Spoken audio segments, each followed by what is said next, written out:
Catharsis कहते हैं purification of emotions को। बाज़ औक़ात ऐसा होता है कि हमारी थॉट्स, हमारी जो जो सोल है वो कैसे प्योरीफाइज हो रही होती है, या तज़किया नफ्स हमारा कैसे हो रहा होता है।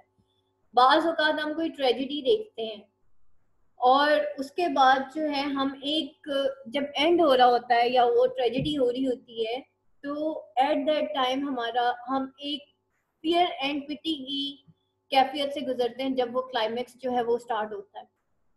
तो एक्चुअली हम लोग इतना ज़्यादा कैरेक्टर के साथ इंटरकनेक्टेड हो जाते हैं कि हमें ये लगता है कि ये ट्रेजेडी उसकी नहीं है, ये ट्रेजेडी हमारी हो रही है। लगता है ना ऐसे ड्रामास देख के, स्पेशली वो सास बहू वाले ड्रामास देख के लगता है कि हमारे साथ ही ट्रेजेडी हो रही है।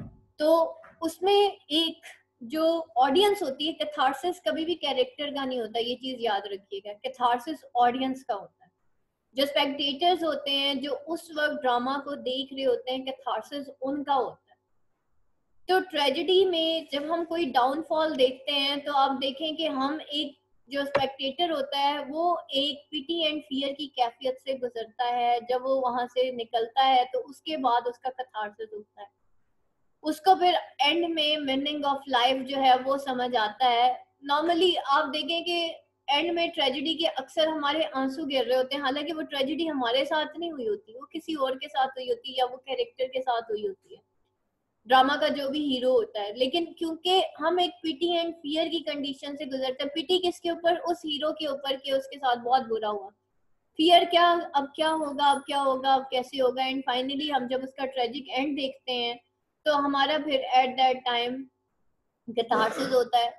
और इसके कई क्रिटिक्स ने कई जो है इसकी डेफिनेशन जो है वो जो शो की है। अच्छा जी, उसके बाद जो है हम देखते हैं, यहाँ पे क्वेश्चन देखिएगा, आपकी बुक के ऊपर लिखा है, do you think Sophocles is able to harmonise censure and sympathy in his play Oedipus Rex? क्या आपको, मतलब आपके ख्याल में सोफोक्लीज जो है वो हार्मोनाइज कर लेता है सेंश्योर और पिटी को? सेंश्योर फियर को कहते हैं, सिंपैथी पिटी को कहते हैं। क्या वो हार्मोनाइज करता है इस पिटी एंड फियर की जो कंडीशन है? और जब तक ये पिटी एंड फियर जो है वो हार्मोनाइज नहीं होती, उस वक्त तक जो है हमारा कैथारसिस नहीं होता। ठीक है, तो illustrate your answer with reference to the text. दूसरा है, discuss how Sophocles arouse pity and fear in Oedipus Rex. और सोफोक्लीज किस तरीके से अराउज करता है पिटी एंड फियर अपने इडिपस रेक्स में। According to Aristotle, a tragedy should arouse in the spectators the feeling of pity and fear. Pity chiefly for the hero's tragic fate and fear at the sight of sufferings and befalls him. अब जो है according to Aristotle देखा जाए तो tragedy जो है उसको arouse करना चाहिए स्पेक्टेटर्स में pity, feeling of pity and fear. यानी कि वो ट्रेजेडी नहीं कंसीडर करता जिसमें स्पेक्टेटर्स यानी कि जो देख रहे होते हैं उस ड्रामा को, उनके अंदर अगर एक पिटी एंड फियर की कंडीशन नहीं अराउज होती तो इट मीन्स के वो उसको ट्रेजेडी नहीं समझता। तो ट्रेजेडी का एक रूल है कि स्पेक्टेटर के अंदर पिटी एंड फियर अराउज होना चाहिए। Pity chiefly for hero's tragic fate and fear at the sight of sufferings and befalls him. Pity जो है वो हीरो की ट्रेजिक फेट की वजह से, और फियर जो है वो at the sight of suffering that befalls him. और फियर उस वजह से, उस साइट ऑफ सफरिंग, जब हम उसको उस सफरिंग की कैफियत में देखते हैं जिसमें हीरो जो है वो भी फॉल करता है। By arousing the feelings of pity and fear, a tragedy cures the spectators from feeling of pity and fear. और arouse करके ये feelings of pity and fear, tragedy उस spectator के अंदर दोबारा से cure करती है from the feelings of pity and fear. उस pity and fear की कैफियत को फिर वो cure भी करती है, which always exist in their heart, जो हमेशा उनके heart में रहेगी। यानी कि वो pity and fear की कैफियत तो arouse हो गई एक spectator के अंदर, लेकिन उस ट्रेजेडी के जरिए ही एंड पे एक कैथारसिस होता है थ्रू पिटी एंड फियर। यानी कि वो उसके कैथारसिस यानी कि उनके दिलों पे एक मरहम का काम करता है कि एक जो हमने एक बुरा कुछ भी किसी के साथ होते देखा तो वो हमारे जहन में रह जाता है अनलेस कि उसका कैथारसिस ना हो। कैथारसिस जो है आप उसको यूं समझ लें कि एक इंसान का उस वक्त तक कैथारसिस नहीं हो सकता, उस वक्त तक तज़किया नफ्स या उस वक्त तक उसको उसके थॉट्स, उसके आइडियाज या उसकी प्यूरिफिकेशन ऑफ इमोशंस उस वक्त तक नहीं हो सकती जब तक कि उसी के जैसे बंदे का जो मतलब उसी के जैसे बंदे की कोई ट्रेजेडी ना हुई हो। फॉर एग्जाम्पल एक बेवा खातून का कैथारसिस जो है ना वो एक बेवा खातून कर सकती, उस खातून को बहुत सारे लोग समझाते हैं लेकिन उसको समझ नहीं आती, लेकिन जब एक ऐसी खातून जो कि ऑलरेडी 3 से 4 बच्चों की माँ होती है और उसने पूरी जिंदगी अपनी बेवकी में गुजारी होती है, एज अ विडो गुजारी होती है, वो आके जब उस खातून को कुछ वर्ड्स कहती है तो फिर उसका कैथारसिस होगा। हमारे जैसा बंदा आएगा तो हमारा कैथारसिस होगा। ठीक है, लाइक आप इस वक्त एट दिस टाइम कितनी स्टूडेंट्स है? इस वक्त 90% स्टूडेंट हमारी एकेडमी में सारी मैरिड बैठे हैं, 90-95%। अनमैरिड सिर्फ 3-4, ज्यादातर यहाँ पे मैरिड बैठी हैं। मॉर्निंग सेशन में सारी आती मैरिड है। Because I am the married one, इस वजह से मेरे स्टूडेंट्स का कैथारसिस हो जाता है, उनका एक प्यूरिफिकेशन ऑफ इमोशंस होता है। जब उनका कैथारसिस हो जाता है, उनका माइंड, उनका विजन ब्रॉड हो जाता है, वो एक्ट कर लेते हैं। लेकिन अगर मैं अनमैरिड होती तो क्या मैं आपका कैथारसिस कर सकती थी? Never ever. अनमैरिड होके मैं आपका कैथारसिस नहीं कर सकती थी। क्यों? क्योंकि मैं उस सिचुएशन, उस मैरिड लाइफ की सिचुएशन से नहीं गुजरी, उस बच्चे पालने की सिचुएशन से नहीं गुजरी। ठीक है, उस शादीशुदा वाली जो प्रैक्टिकल लाइफ है मैं उससे नहीं गुजरी, तो मैं आपका कैथारसिस नहीं कर सकती। लेकिन जब मेरे पास स्टूडेंट आता है और वो मुझे कहता है कि जी मैम मैं मैरिड हूँ, मेरे 3 बच्चे हैं, शादी को इतना अरसा हो गया, बहुत अरसे से वो जो है पढ़ाई छोड़ी हुई है, तो जब मैं उसको सिर्फ इतनी बात बताती हूँ कि बेटा मेरी शादी को इतना अरसा हो गया है और मैंने सिर्फ 3 बच्चों के साथ एमए इंग्लिश लिटरेचर किया है, ऑटोमेटिकली वो उसका कैथारसिस हो जाता है, उसका विजन ब्रॉड हो रहा होता है। उसको ये लगता है शायद now it is impossible for me to do anything in this मतलब वर्ल्ड ना, कि अब मेरी क्योंकि शादी हो गई है तो शायद अब मैं नहीं कर सकती, और ये क्योंकि 10 साल का गैप आ गया, 15 साल का गैप आ गया, 20 साल का गैप आ गया, अब तो बिल्कुल ही नहीं हो सकता। लेकिन जब वो ये चीज देखते हैं कि उनके सामने एक ऐसा बंदा आके बैठ गया जो बिल्कुल उन्हीं के जैसा है, वो सिचुएशन से गुजरा हुआ है और वो कर गया है, ऑटोमेटिकली उनका कैथारसिस हो जाता है। लेकिन अगर मैं अनमैरिड होके आपको ये कहती ना कि भाई 3 बच्चों की माएँ भी तो करती हैं, मैंने देखी है या कुछ, तब आपका कैथारसिस उस तरह से नहीं होना था। जब तक कि आपके सामने वही बंदा आके बैठ ना जाए जिसके साथ हुआ होता है। ये होता है बेटा प्यूरिफिकेशन ऑफ हमारे ये जो इमोशंस हैं, प्यूरिफिकेशन ऑफ थॉट। जैसे मैं कहती हूँ ना बेटा अपना रोज की सफाई किया करें दिमाग की, रेस डेली की हमारी नेगेटिव थॉट्स आती हैं सारा कुछ। तो जब हम इस तरह के किसी बंदे से मिलते हैं ना तो हमारा कैथारसिस होता है। यानी कि आपके और मेरे गम जब तक सेम नहीं होंगे हमारा कैथारसिस नहीं हो सकता। आप लोगों का गम ये है कि आप स्टूडेंट हैं, ठीक है, मैरिड है, मुश्किलात आ रही हैं, मैं यहाँ से गुजर चुकी हूँ। तो जो लड़ चुका वो लड़ना सिखाता है, ठीक है, तो जो जीत चुका वो जीतना सिखाता है, जो हार के जीत चुका वो हार के जीतना सिखाता है। इसको बेटा कैथारसिस कहते हैं। ठीक है, तो फिर आपकी प्यूरिफिकेशन ऑफ जो थॉट्स हैं वो तब होती है। और ये कब होता है? पिटी एंड फियर की कैफियत। अब मेरे पास स्टूडेंट आता आके वो एक पिटी एंड फियर की कैफियत में होता है, होगा कि नहीं होगा, पता नहीं क्या होगा, किस तरह से मैनेज करूंगी, ऐसे ही है। कितने सवालात लेके स्टूडेंट्स मेरे पास आते हैं, आप सारे आए थे, कितने सवाल किए थे मेरे से, तो वो आपकी एक पिटी एंड फियर की कैफियत थी। उसके बाद कैथारसिस आपका कैसे हुआ? जब आपने वो स्टोरी सुनी जिस सिचुएशन से आप गुजर रहे हैं अभी, तो आपका कैथारसिस हो गया, आपने कहा ओके फाइन। यानी कि आपको एक कंफर्ट जोन में आफ्टर पीटी एंड फियर की कैफियत के बाद जब स्पेक्टेटर एक कंफर्ट जोन में आता है उसको कैथारसिस कहते हैं। उसको कहते हैं तज़किया नफ्स, उसको कहते हैं दिल की सफाई। ठीक हो गया? उसके बाद इंसान जो अपनी जिंदगी में एक फैसला करता है कि मैंने इस तरह की जिंदगी गुजारनी है या इस तरह की नहीं गुजारनी। ड्रामाज हम क्यों देखते हैं, स्टोरीज हम क्यों पढ़ते हैं, उसके एंड में हमें एक मॉरल लेसन मिलता है, फिर हम सोचते हैं अच्छा हमने किस तरह की जिंदगी गुजारनी है, हमें ऐसा करना भी है कि नहीं करना, ऐसे ही है। तो वो क्या होता है? That story, that tragedy leads to catharsis, purification of thoughts. अच्छा जी, अब वो यहाँ पे अब दोबारा से मैं पढ़ूंगी, देखें, by arousing the feelings of pity and fear, उस ड्रामा के थ्रू जो feeling of pity and fear arouse होती है, or tragedy cures the spectator. बेटा ये जो क्योर करता है ना, इसको कथारसिस कहते हैं। आफ्टर पिटी एंड फियर बंदे का कथारसिस होता है, ट्रेजेडी क्योर करती है। इस क्योर को, प्योरिफिकेशन ऑफ इमोशंस को कथारसिस कहते हैं। From the feeling of pity and fear which always exist in their heart, वो पिटी एंड फियर की कैफियत हमेशा उनके दिल में रहेगी। फॉर एग्जाम्पल, एक खातून होती है, उसके साथ कोई ट्रेजेडी हो जाती है, वो सख्ते में चली जाती है।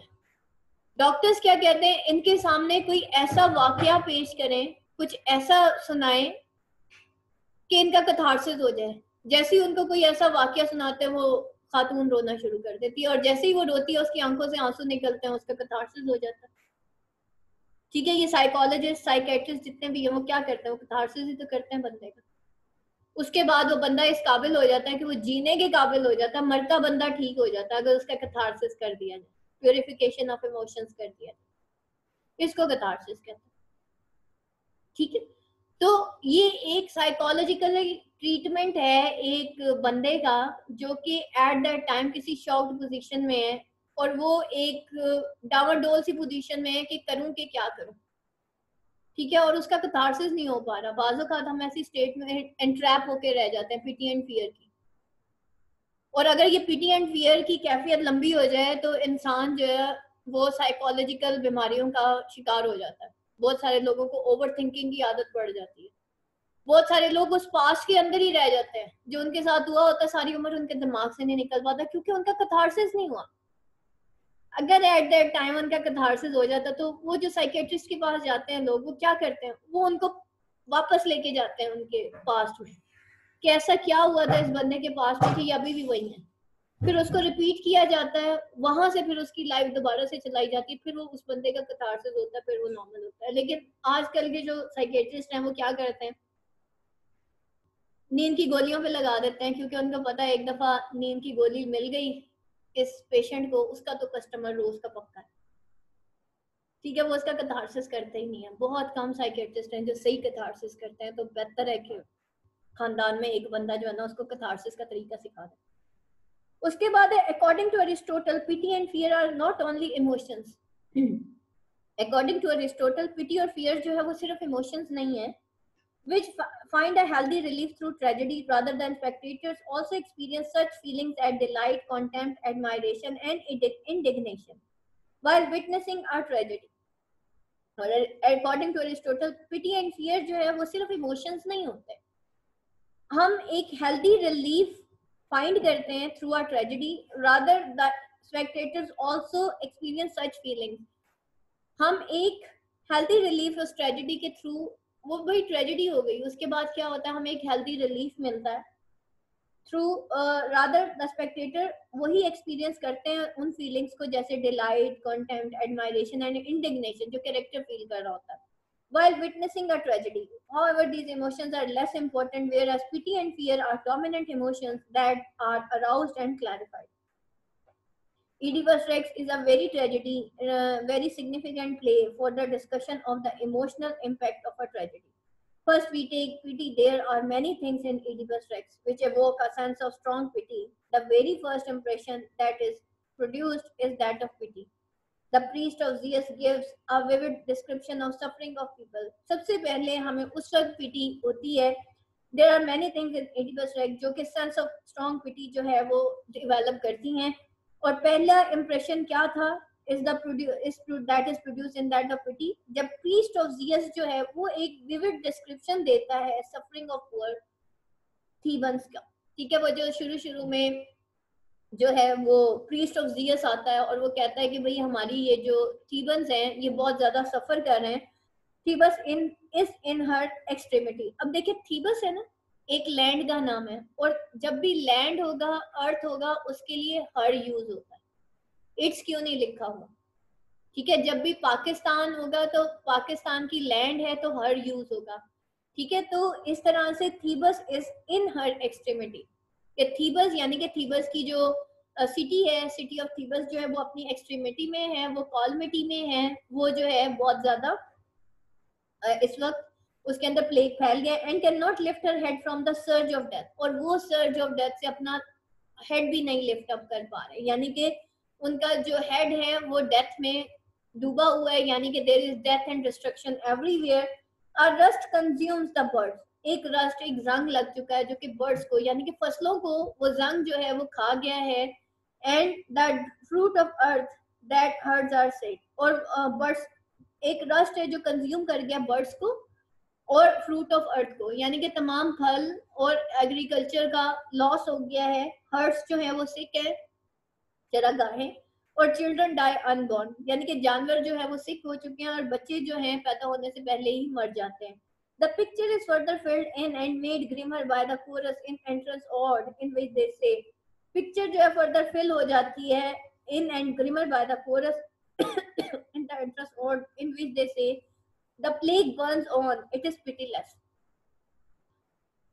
पिक्चर और भी ग्रीमर हो जाती है, यानी कि उसके अंदर पीटी की कैफियत और भी ज्यादा हो जाती है जब कोरस जो है एक एंट्रेंस ऑड के साथ, एक गाने के साथ जो है वो ये कहता है, the plague burns on, it is pitiless. Chorus कहता है ये जो प्लेग है ये बर्न ऑन है और ये सब पिटीलेस है, यानी कि प्लेग बहुत बुरे तरीके से यहाँ पे फैल चुकी है। थ्रू पेल्ड या पैलिड लिखा है ना, ये ओल्ड इंग्लिश है इसलिए पैलिड आता है, it is paled, PAILED, pale children laden with death, यानी कि बच्चे जो है वो पेल हो चुके हैं और वो उनकी पेलनेस, वो उनकी बीमारी, डिजीज जो चिल्ड्रन है वो डेथ एंड डिस्ट्रक्शन तक पहुंच चुके हैं। लाई अनवेप्ड इन स्टोन वे, और वो जो है अनवेप्ड पड़े हुए हैं, यानी कि इन डेथ पोजीशन वो पड़े हुए हैं इन द स्टोन वे, रास्ते में पत्थर की तरह वो हो गए हैं बच्चे अपनी डेथ के बाद।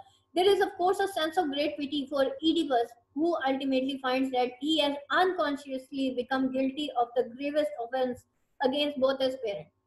और of course एक sense of great pity Oedipus के लिए भी थी, जब ultimately find that he has unconsciously become guilty of gravest offense, जब उसको ये पता चला, he has unconscious के उसको ये पता चलता है कि unconsciously वो become हो गया guilty और gravest offense against both of his parents. He says, if only I had died, this way of monstrous doom could not have dragged me and my darling down.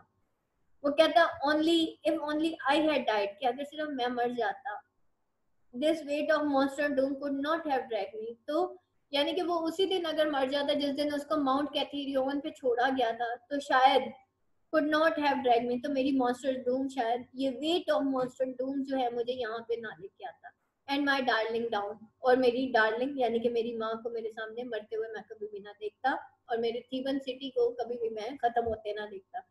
Pity is aroused also by the fate of poor Jocasta, who ultimately finds that she has been guilty of marrying her own son. The description of her last moments by attendant is truly heartrending. अब देखें पिटी उस वक्त भी raise होती है जब वो बेचारी पुअर जो कैस्टर, उसको ये पता चलता है अपनी डूम के बारे में और वो लास्ट डेथ में वो सुसाइड कर लेती है। The attendant say we hear her wail for the double fruit of her marriage, कि हमने उसका वेल सुना है, हमने उसका मातम सुना है, double fruit of her marriage. Double fruit कैसे कि उसके जो बच्चे थे वो आपस में एक दूसरे के बहन भाई भी थे और वो बाप भी थे, यानी कि स्टेप चिल्ड्रन भी थे, और वो ईडिपस जो था वो उसके बच्चों का बाप भी था और उसके बच्चों का भाई भी था, स्टेप ब्रदर भी था। A husband bye her husband, children bye her children, एक हस्बैंड बाय हर हस्बैंड, यानी कि उसको एक हस्बैंड मिला बाय हर हस्बैंड, और children bye her children, by her child. We feel pity also for the plight of children of Oedipus, especially the helpless girls whose wretched condition is graphically brought out by Oedipus himself. और हमें पिटी उस वक्त भी होता है for the plight of children of Oedipus, especially जब वो helpless girls जो हैं जिनकी wretched condition जो है वो सामने लाई जाती है, यानी कि उन बच्चियों का तो कोई कसूर नहीं था जिनको Oedipus छोड़ के जा रहा था। तो जो कि अपनी आंखों के सामने अपने बाप की आंखें जो है फूटते हुए देखती हैं और बाप तो चला जाता है, लेकिन पीछे वो क्रियोन के हवाले अपनी बेटियों को छोड़ जाता है, लेकिन वो साथ ये भी कहता है कि उन बच्चियों को अब कोई भी शायद अच्छी नजर से नहीं देखेगा। And I weep for you when I think of the bitterness that men will visit upon you all your life. What homes, what festival can you attend without being forced to depart again in tears? अब वो कहता है कि मैं तुम्हारे लिए इसलिए रो रहा हूँ when I think of bitterness, जब मैं उस bitterness के बारे में सोचता हूँ कि that man will visit upon you all your life, कि मैन जो है तमाम उम्र तुम्हारी मतलब एक तुम्हारे ऊपर एक धब्बा लग गया है बिकॉज ऑफ मी, यानी कि तुम्हारे बाप की वजह से. बट होम्स, ना तो तुम्हारा कोई घर होगा, बट फेस्टिवल, ना तुम कोई फेस्टिवल अटेंड कर सकोगी without being forced to depart again in tears, और तुम जो है अच्छे तरीके से रो भी नहीं सकोगे. Along with pity, there is also feeling of great fear. In fact, there are some elements of terror in our feelings of pity. The entry song of chorus heightens the feeling of terror, which has already been aroused in our hearts. Along with pity, अब यहाँ पे feeling of great fear भी है. In fact, कुछ element of terror थे in our feelings of pity. The entry song of chorus heightens the feeling of terror, which already has been aroused in our heart, जो कि already हमारे heart में aroused हो चुका है. The chorus says, fear unjoins me, the roots of my heart tremble. और chorus खुद कहता है कि ये जो fear है ये मुझे unjoined कर रहा है, and the root of my heart tremble, और ये जो है मेरा root of my heart जो है ये tremble कर रही है, कांप रही है. It strikes us with fear that poor Thebans should be suffering for so miserably for not fault of their own. Similarly, the suffering of Jocasta and Oedipus also seem to us to be largely undeserved. This mystery of undeserved suffering does inspire a sense of fear in us. ये mystery of undeserved suffering है जो कि inspire करती है sense of fear हमारे अंदर. The unexpected way in which the various oracles come true also inspire fear in us. We share the fear of Oedipus when he exclaims, "Ah, what net has God been waving for me?" There is fear also in Oedipus' step-by-step progress towards the discovery of Laius' murder. The complete reversal by which the king